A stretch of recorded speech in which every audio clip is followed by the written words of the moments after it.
Okay, welcome back CFST. It is a continuation of our previous tutorial. On the previous part I forgot to mention that if you write this code like this and if you want to pass data from the dialog to the fragment, it is not a good practice.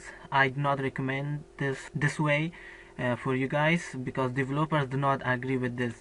So the best thing you need to do is you need to create an interface, and by using that interface you can pass data from the dialog to the fragments or fragment to other fragments.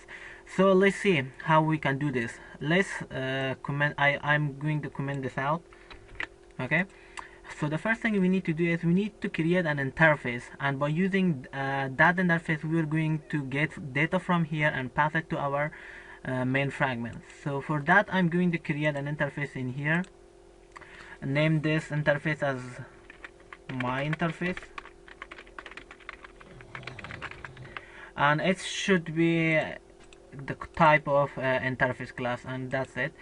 You have to create a method as the name of put input, which requires a parameter public void put input, and it requires a parameter type of string. You can give any parameter you want. So as of now I'm only passing a string by using this interface to our main fragment. So we need to implement this interface inside our main fragment class. So because when we implement from our main interface, it makes us to implement its method, which was put input, and we create an object inside our custom dialog class and initialize it in here. And whenever the user click on the OK button, so it's going to get that data and call the method which we have inside our main fragment. I'm going to implement, so I do not want to talk much. Implement my interface. So we have to implement the method.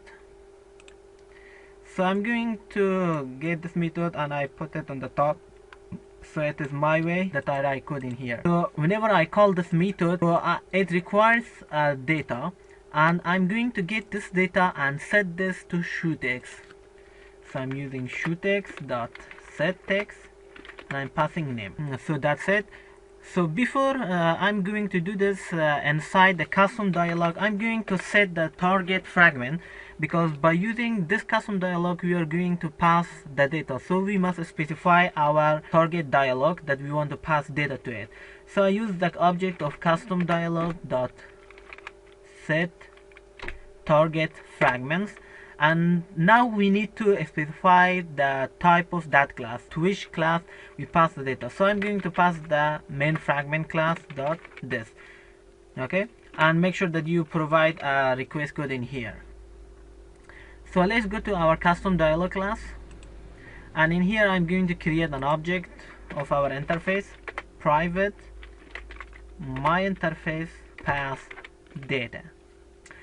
I'm going to implement the onAttach method, because onAttach is called when fragment is created. So I'm going to implement this.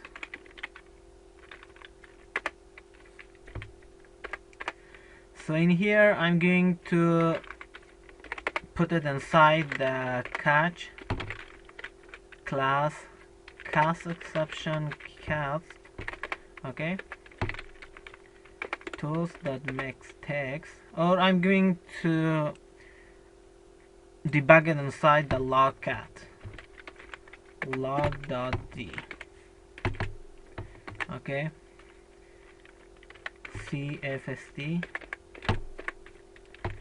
and I'm going to pass the cat dot to a string.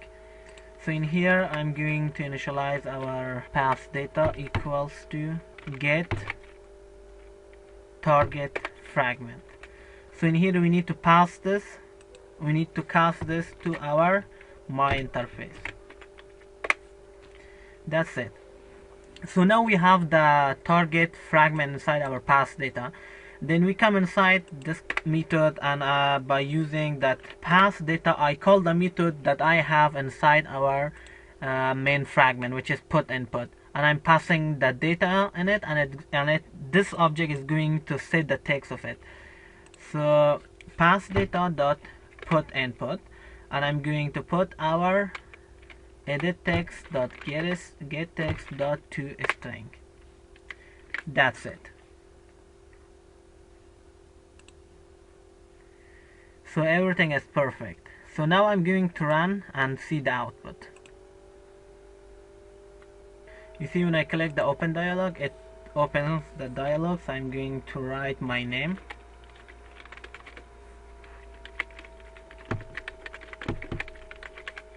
When I click OK, it's going to get the text. Okay, now I'm going to click OK. You see, it prints my name. So the question may arise that you might ask yourself, why should I use this method? First we have to create an extra interface, then we have to initialize this, then using that object get that data and pass this to this class.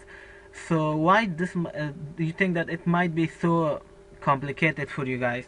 So it is the best recommended ways that developers recommend that you should code like this. So if you have any question, let me know in the comment section below. If you're new to this channel, make sure you subscribe and hit the bell icon, and don't forget to subscribe it and share these tutorials with your friends.